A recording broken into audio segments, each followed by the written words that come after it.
At a high school party, I was drunk and ended up having a one-night stand with the best guy in our class.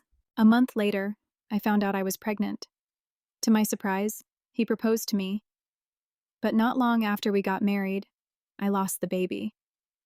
Even so, our marriage continued, though it was never warm or affectionate toward me.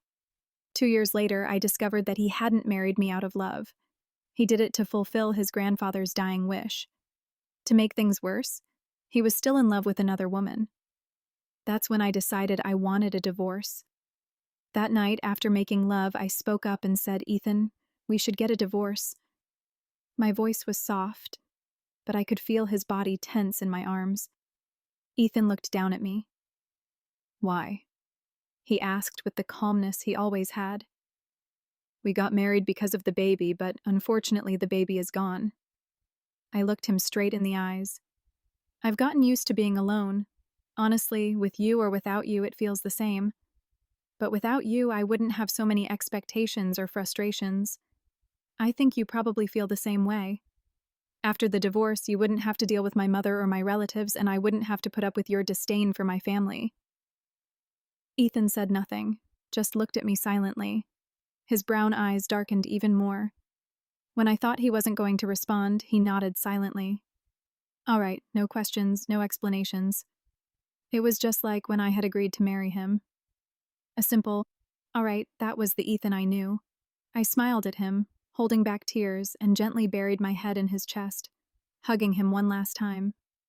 Ethan didn't react. He just let me hold him in silence. Then I carefully pulled away. "I'm going to take a shower." Just as I was about to get up from the bed, someone grabbed my arm and pulled me back onto the mattress. Gently. Ethan kissed me firmly, but seeing the panic in my eyes, he stopped.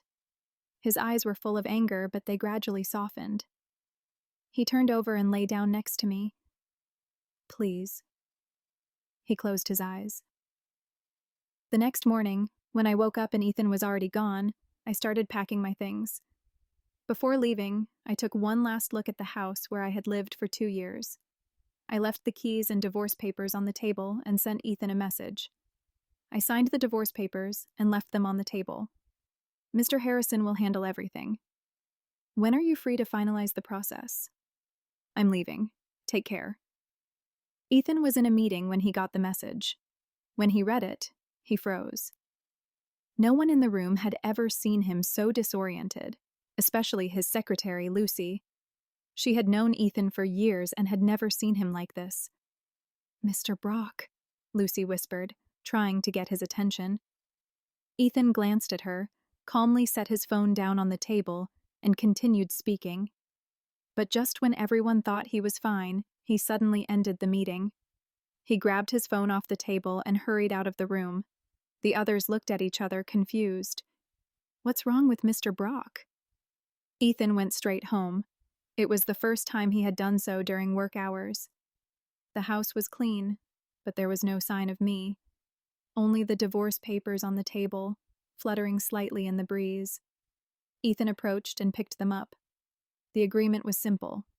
I didn't want anything from him, and I had already signed it. Ethan stared at the divorce papers, lost in thought. After a while, the faint sound of a door opening could be heard.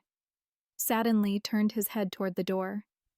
His mother, Grace, had just walked in and was startled to see him move so suddenly. "What's going on?" she asked, confused. "Nothing," he replied coldly. "Why are you here?" "I thought Nadia might be bored alone at home, so I came to keep her company," Grace replied, smiling as she approached. "Why are you home so early today? Did something happen?" As she spoke, Grace frowned, noticing the tension in the air.